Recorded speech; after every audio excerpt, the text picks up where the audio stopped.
জামাতের লোগো থেকে আল্লাহর নাম বাদ দেয়া, ধর্ম প্রাণ প্রিয় মুসলমান যায় কি মেনে নেয়া।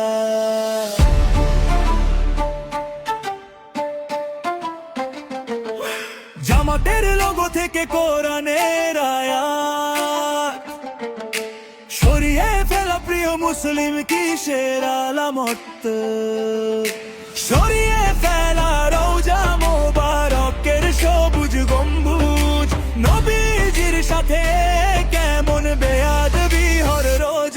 আর লোগো দাড়ি পাল্লার পাল্লা দুটো সরিয়ে নিলে খ্রিস্টানদের ওই ক্রুশের সাথে যায় যে মিলে।